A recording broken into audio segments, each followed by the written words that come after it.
It's GCNdex, and this week we pass, shoot, and score.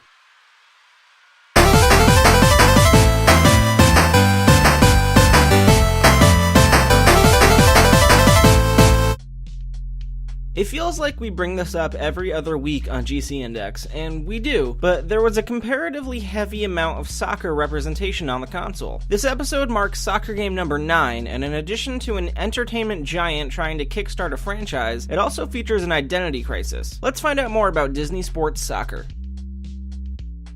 When it was announced at E3 2002 that Disney was teaming up with Konami to release a series of sports games featuring a variety of Disney characters, it was a move that made sense. With the success of the International Superstar Soccer series, Konami showed that they could make a successful soccer title, and the fact that their catalog had a diverse collection of game genres gave us sort of hope that they could tackle any sport Disney wanted. To kickstart this new franchise of all-star Disney-themed action known as, well, Disney All-Star Sports, the team played it safe and applied a Disney look to International Superstar Soccer controls, but the result was probably not what players were expecting.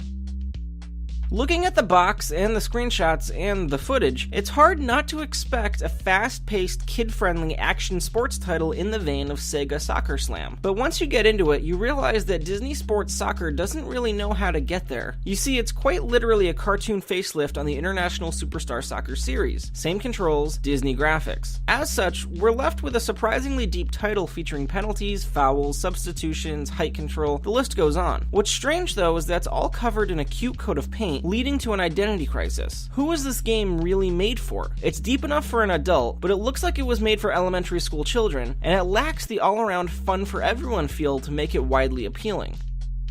There are 8 teams to choose from, but only the team captain is a recognizable character, and they're all from the Mickey Mouse property. There's not a selection from across any other Disney series. Players choose from Mickey, Minnie, Donald, Daisy, Goofy, Pete, Mortimer, or the Big Bad Wolf for some reason, to head up an 11-man team filled out with 10 generic animal players. While this was most likely done so the team captain stands out even more, it ended up making most of the field to be just a generic mess. The all-around visuals look nice enough, and the animations do end up having that Disney charm. When tackled or struck by the ball, the characters are definitely filled with more personality than you would find in another soccer title. There's even a good range of arenas to choose from, so the backdrop of the game usually looks fantastic.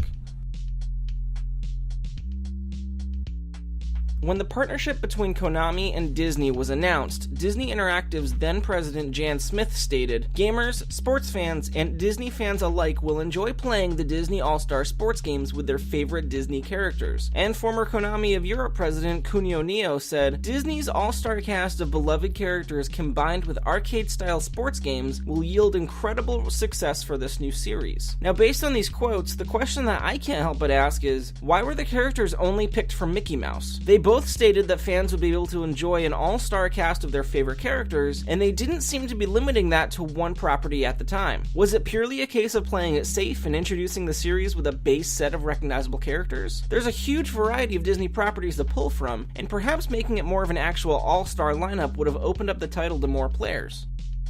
All of that being said, if you're just in it for the controls and you happen to love International Superstar Soccer, Winning 11, or perhaps even GCO World Soccer, you'd be in for a treat. Disney Sports Soccer is absolutely a soccer sim with a few added flourishes to give it that Disney character. There's unlockable items that allow you to perform super moves, as well as a brand new control scheme that lets you control the height of your shots. But with all of these features, Disney Sports Soccer still doesn't know what sort of experience it wants to give you. Aesthetically, everything is screaming action sports, with super moves and a distinct injection of Disney charm that's supposed to leave an over-the-top taste in your mouth. Unfortunately, it's not a fast-moving, lighthearted jaunt through the world, filled with crazy shots and fun visuals. The very depth that should be impressive almost feels like the thing that holds the game back from what it could be. It's very similar to Red Card 2003 in that regard, stuck between a rock and a hard place, or in this case, Disney and Konami.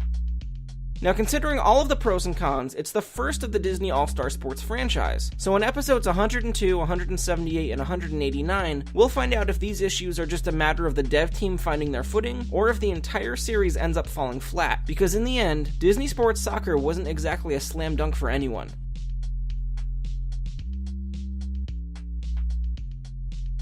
That is it for this week's episode of GCNdex. If you enjoy the videos every week, consider backing us on Patreon. Even $1 a month will do a lot to support the project and help improve the experience. It's entirely up to you. Either way, please continue to show your support by subscribing, sharing, following along on Twitter at GCNdex and at GCNdex.com. Thank you so much for watching.